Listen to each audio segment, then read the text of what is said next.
तो इस सरकार में सबसे कम गन्ने रेट की बढ़ोतरी हुई है। जब 2017 में चुनाव लड़ा गया उस वक्त इन्होंने वादा किया था कि 370 का रेट देंगे और मैं गन्ना मंत्री के जिले से हूं, गन्ना मंत्री शामली जिले से हैं।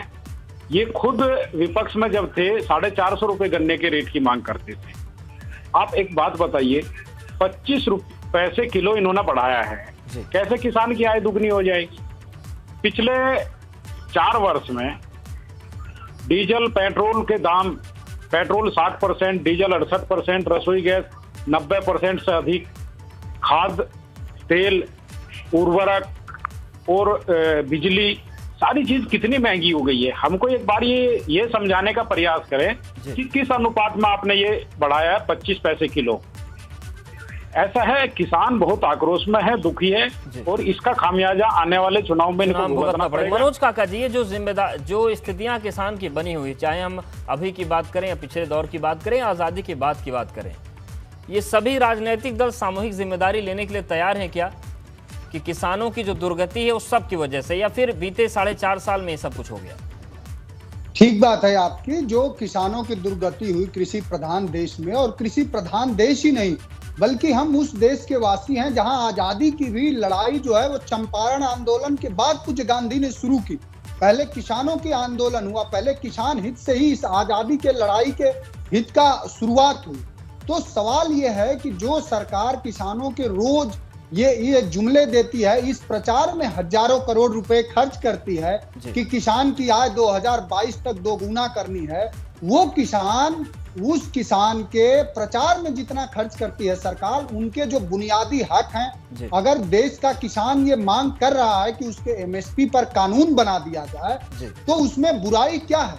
जब आप यहाँ इंडस्ट्रियलिस्ट के लिए कानून बनाते हैं, यहाँ लेजिस्लेटर के लिए कानून बनाते हैं, जब सभी तरह के संस्थानों के लिए कानून है, जो कृषि प्रधान देश है, अगर उसकी एक छोटी सी मांग है कि आप एमएसपी को कानूनी हक दे दीजिए और ये तीनों जो काले कानून हैं इनको वापस ले लीजिए। ये भी बात है कि जब हर चीज के लिए कानून बन सकता है तो किसानों के हित में क्यों नहीं?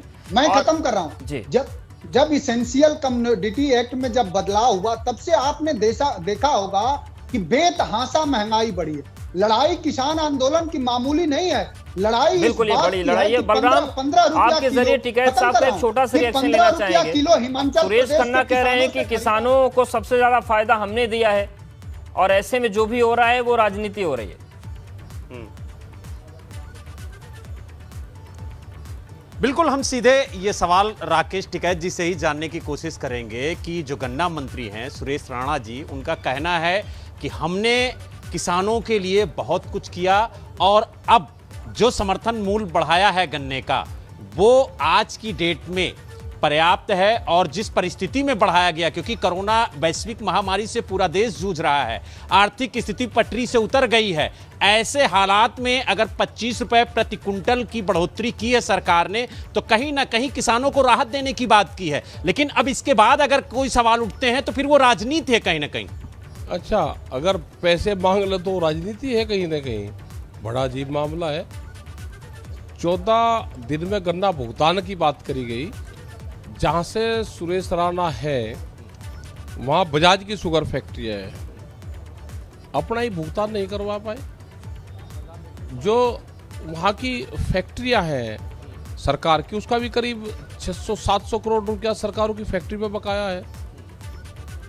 तो ये सारी चीजें हैं, पैसा बढ़ना चाहिए था, जो इनके घोषणा पत्र में था बढ़ना चाहिए था। और कोरोना महामारी में 2 पैसे किसानों को ज्यादा मिल जाए। बिल्कुल, ये भी एक पॉइंट है कि कोरोना महामारी अगर सब परेशान है तो किसानों को थोड़ा ज्यादा दे देते तो कोई गड़बड़ नहीं होती है। राकेश टिकैत कहना। आप सभी मेहमानों को बहुत शुक्रिया हमारे साथ जुड़ने के लिए, बातचीत करने के लिए।